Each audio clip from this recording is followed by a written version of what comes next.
Good morning student. तो आज का हमारा टॉपिक है क्रिस्टलैटिक्स।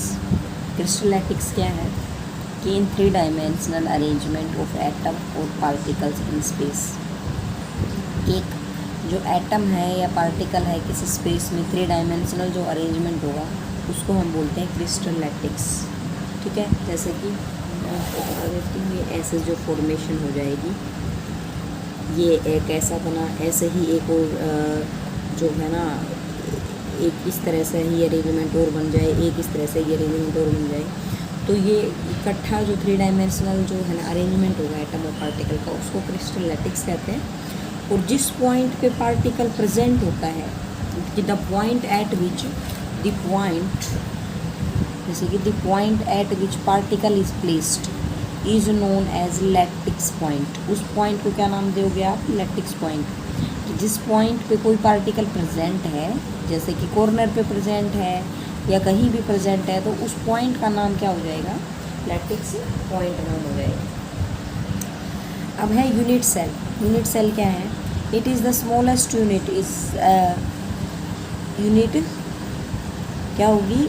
Bye repeating which again and again we get complete crystal. ठीक है, कि एक मतलब एक स्मॉलेस्ट यूनिट होगी, स्मॉलेस्ट यूनिट होगी जो बार बार रिपीट होके आपको एक कंप्लीट जो है क्रिस्टल दे देती है, तो उसको हम यूनिट सेल कहते हैं। कैसे? जैसे सेम फंक्शन होता है।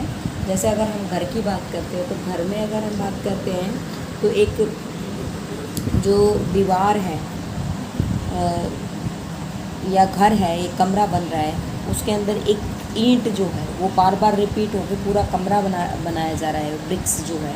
तो इसी तरह से ही जो है सेम फंक्शन होता है इसका यूनिट सेल का। यूनिट सेल भी बार बार रिपीट होकर एक क्रिस्टल बना देती है, क्रिस्टलैटिक्स की फॉर्मेशन फॉर्म कर देती है। तो एक ईंट की तरह ये काम करती है। ठीक है, तो जैसे कि ये स्मॉलेस्ट यूनिट ये हो गई और इससे ये फॉर्मेशन हो जाएगी ये वाली। तो इसके 3 जो यूनिट सेल होती है ना, उसके पैरामीटर होते हैं 6। तो 3 तो उसकी लेंथ होती है, ये वाली जो लेंथ है देखो, वो ये वाली एक हो गई, एक ये हो गई, एक ये हो गई। ठीक है, और 3 उसके एंगल होते हैं, जैसे कि इसके बीच में ये वाला एंगल हो गया, एक ये वाला एंगल हो गया, ये वाला एंगल हो गया। तो यानी कि यूनिट सेल के पास में 6 पैरामीटर्स होते हैं। तो जो है ए बी सी, एक तो ये ए बी सी 3 हो गए हैं और एंगल हो गए हैं अल्फ़ा बीटा और गामा। ठीक है, तो ये लैटिक्स पाए जाते हैं। अब जो होता है ना, यूनिट सेल्स के टाइप होते हैं। यूनिट सेल को 2 भागों में बांट दिया गया है। एक तो होता है प्रीमिटिव यूनिट सेल और एक होता है नॉन प्रीमिटिव यूनिट सेल या सेंटर्ड यूनिट सेल भी बोल देते हैं जिसको। प्रीमिटिव क्या होगा कि कंस्टिट्यूट्स ऑफ पार्टिकल है ना ओनली कॉर्नर पे होंगे एट यूनिट सेल की। यूनिट सेल कोई है तो उसकी सिर्फ कॉर्नर पे, जैसे ये यूनिट सेल हो गया तो इसके इस कॉर्नर पे ये रहा, यहाँ पे, यहाँ पे, यहाँ पे, यहाँ पे, यहाँ पे, यहाँ पे, यहाँ पे। तो यानी कि सिर्फ कॉर्नर पे एटम प्रेजेंट है, तो उसको प्रीमिटिव बोल देते हैं। ठीक है, जो दूसरा होता है सेंटर्ड यूनिट सेल या नॉन प्रीमिटिव, उसमें कॉर्नर पे तो होंगे और साथ साथ में कोई दूसरी पोजीशन पे भी प्रेजेंट होंगे, तो उसको हम बोल देते हैं नॉन प्रीमिटिव। Body centred. अब ये जो प्रीमिटिव नॉन प्रीमिटिव है ना, इसके टाइप होते हैं 3 टाइप होते हैं इसके। तो कौन कौन से होते हैं? एक तो होता है बॉडी सेंटर्ड। क्या होता है बॉडी सेंटर? बॉडी सेंटर में मतलब क्या होगा कि जिसमें कंस्टिट्यूट पार्टिकल्स क्या होगा at body centre beside the ones that are lie at the corner, कि कॉर्नर के साथ साथ और कहाँ प्रेजेंट होगा? बॉडी सेंटर पे होगा। अगर मान लिया ये हमारे पास ये कॉर्नर कितने होते हैं, आप जिस रूम में बैठे हो उसमें देखना, कॉर्नर आपको 8 ही मिलेंगे। 4 कॉर्नर ऊपर की तरफ है तो 4 नीचे की तरफ है, तो 8 कॉर्नर मिलते हैं। ठीक है, ऐसे ही बॉडी सेंटर की बात करेंगे तो बॉडी क्या होगी कि किसी एक रूम के लिए एक सेंटर ही होगा ना, तो इसलिए बॉडी सेंटर भी क्या हो जाएगा? सिर्फ एक एटम होगा, एक पोजीशन वहाँ पे प्रेजेंट होगी। ऐसे ही दूसरा होता है फेस सेंटर। फेस सेंटर में क्या होगा? कॉर्नर पे तो होंगे ही, साथ साथ में फेस पे प्रेजेंट होंगे। फेस क्या हो गया? अब देखिए रूम है तो कॉर्नर तो वही 8 कॉर्नर होंगे।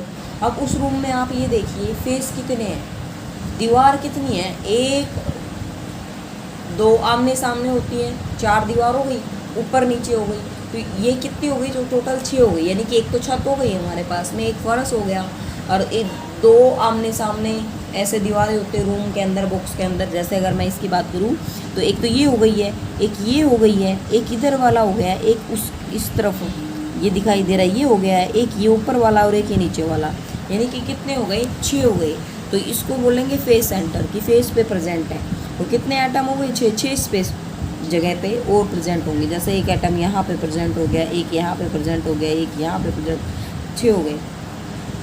नेक्स्ट होता है एक आपका एंड सेंटर्ड। एंड सेंटर्ड में क्या होगा, अब जिसमें कंस्टिट्यूएंट्स जो पार्टिकल्स हैं वो कहाँ होंगे, कॉर्नर पे तो होंगे ही और साथ में एंड होंगे। एंड क्या होंगे, किसी भी अगर हमारे पास बॉक्स है तो उसके 2 ही एंड हो गया, तो ऊपर की तरफ हो गया, नीचे की तरफ, तो 2 एंड वहाँ पे प्रेजेंट होते हैं। तो इसको हम बोल देते हैं सेंटर्ड वाले, ठीक है। तो ये हो गया एंड सेंटर। अब उसके बाद आता है प्रिमिटिव, नॉन प्रिमिटिव, ये हो गए।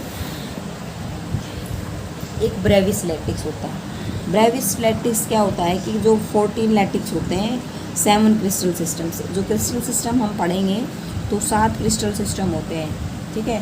7 क्रिस्टल सिस्टम में अगर पूछा जाए ब्रेविस लैटिक्स कितने होते हैं तो 14 लैटिक्स बताए जाते हैं। कितने बताए जाते हैं, 14 लैटिक्स बताए जाते हैं। अब इसके अंदर बात करते हैं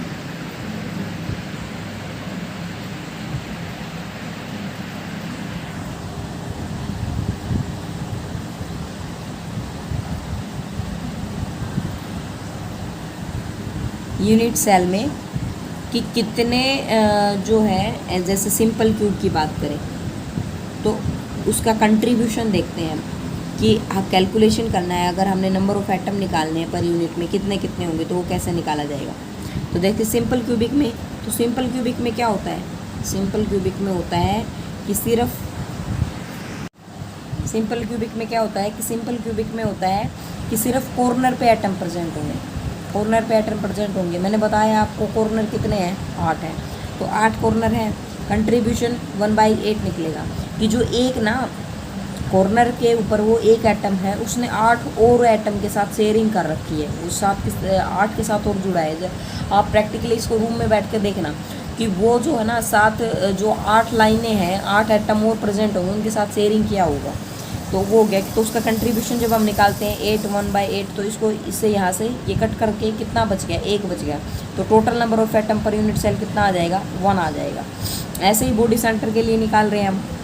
बॉडी सेंटर के लिए निकालोगे 8 1/8, यानी कि भाई कॉर्नर पे तो है ही है। और एक मैंने आपको क्या बताया है भाई, सेंटर एक ही होता है ना रूम का, तो एक ही होगा, तो एक सेंटर पे प्रेजेंट है, फेस पे कोई है ही नहीं, तो कितना हो गया, यहाँ से कंट्रीब्यूशन निकाला तो 1 आ गया। अब ये किसी के साथ शेयर थोड़ी ना, ये बीच में है, सेंटर में है, इसने किसी के साथ कोई शेयरिंग नहीं कर रखी, तो ये 1 ही रहेगा। तो ये 1 1 और कितना हो जाएगा, 2। तो यानी कि बॉडी सेंटर्ड में एटम पूछे जाए तो कितने होंगे, 2 होंगे। फेस सेंटर्ड की बात करेंगे तो फेस सेंटर में 8 1/8, ये तो हो गया, कॉर्नर पे है ही। उसके बाद 6 हैं फेस। फेस कितने बताए मैंने आपको, 6 बताए थे। अभी बताए थे कि एक छत होती है, एक फर्श होता है और 2 साइडों की दीवार आमने सामने वाली होती है। तो टोटल रूम में देखना 6 हो गए, 6 पार्ट हो गए ना।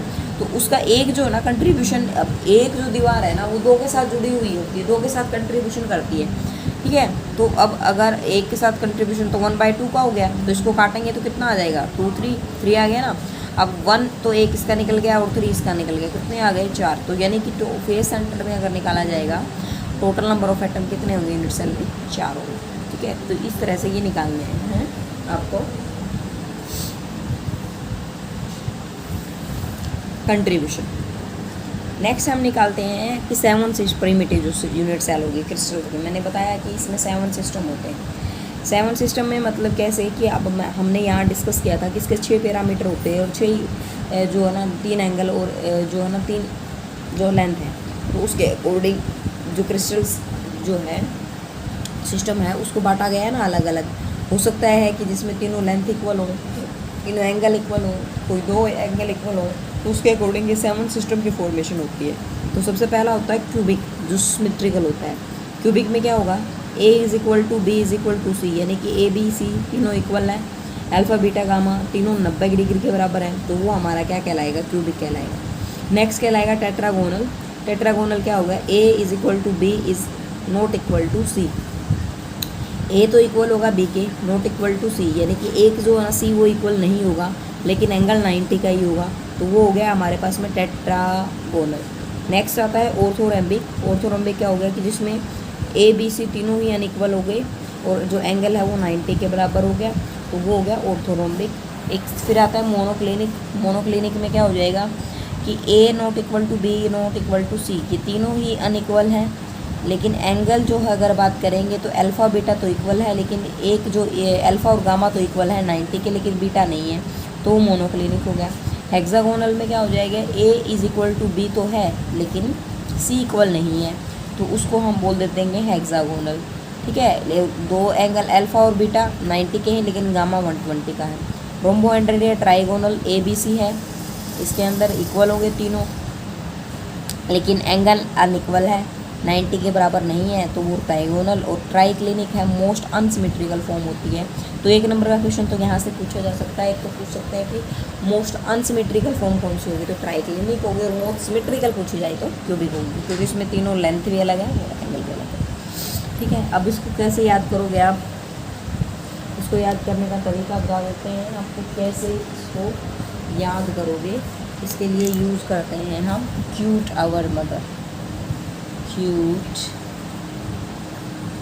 Our mother. देखिए सी यू से बन गया क्यूबिक। क्यूबिक में तुम क्या ले लो, सारी चीज़ें ए बी सी इक्वल है और एंगल भी इक्वल है। ठीक है, उसके बाद टी ई से बन गया हमारे पास में टेट्रागोनल। टेट्रागोनल में अब क्या कर दो, अब अनइक्वल करना शुरू कर दो। ये ए बी सी ये इक्वल था ना, एक लेंथ को अनइक्वल कर दो यहाँ से। उसके बाद बन गया हमारे पास में आवर। आवर से बन गया हमारे पास में ऑर्थोरोम्बिक। ऑर्थोरोम्बिक में अब क्या हो गया, अब यहाँ तो दोनों इक्वल थे, अब मैंने एक को अनइक्वल कर दिया, अब यहाँ जाके मैंने दूसरे को भी अनइक्वल कर दिया। तो एंगल तो बराबर है, एंगल को नहीं छेड़ना है तुमने, लेंथ कर दिया कि पहले वाले में बराबर, फिर एक में अनइक्वल, फिर दूसरा दो अनइक्वल हो गया। थर्ड में फिर अब क्या करो, अब आगे हमारे पास है मोनोक्लिनिक। मोनोक्लिनिक में मदर से एम ओ से बन गया मोनोक्लिनिक। अब इसमें देखो लेंथ तो अनइक्वल हो ही चुकी थी, अब यहाँ से एंगल अनइक्वल करना स्टार्ट कर दो। अब दो तो एंगल इक्वल कर दो, एक को अनइक्वल कर दो यहाँ से। ठीक है, अगला है हेक्सा। हेक्सा मतलब एच। ठीक है, एच से बन गया हमारे पास में हेक्सागोनल। अब इसमें तुम क्या करोगे, अब ये सारी चीज़ें अनइक्वल हो चुकी हैं, नहीं पहले इसको ट्राई से ले लो, mother M O T, T आ गया ना, ये ट्राई क्लिनिक है, यहाँ से ट्राई वाला ले लो, ट्राई क्लिनिक। अब यहाँ पे ट्राई क्लिनिक में देखो ये भी अनइक्वल, ये भी अनइक्वल, और ये एक एंगल इक्वल, तो ट्राई क्लिनिक में तुम क्या करोगे, ये तो अनइक्वल है ही, तो जो एक बचा हुआ एंगल था ना वो भी अनइक्वल हो जाएगा, तो ये ट्राई क्लिनिक हो जाएगा। उसके बाद हेक्सागोनल। हेक्सागोनल में अब क्या कर दो, दोबारा से अनइक्वल करना स्टार्ट कर दो। अब जैसे ये अनइक्वल है ना सारी चीज़ें, अब इस एक को इक्वल कर दो, बाकी इक्वल रह जाएंगी। और उसके बाद में नेक्स्ट है क्या, रोम्बोहेड्रल। उसमें फिर ये जो एक था अनइक्वल, ये भी क्या हो जाएगा, इक्वल हो जाएगा। तो इस तरह से तुम इसको क्या कर लोगे, याद कर लोगे। ये था आपका आज का काम। नेक्स्ट जो हम कल जो टॉपिक स्टार्ट करेंगे वो करेंगे क्लोज पैकिंग। क्या है क्लोज पैकिंग और डिफेक्ट जो है इसका इम्पोर्टेंट है, तो क्लोज पैकिंग करेंगे कल। Have a nice day.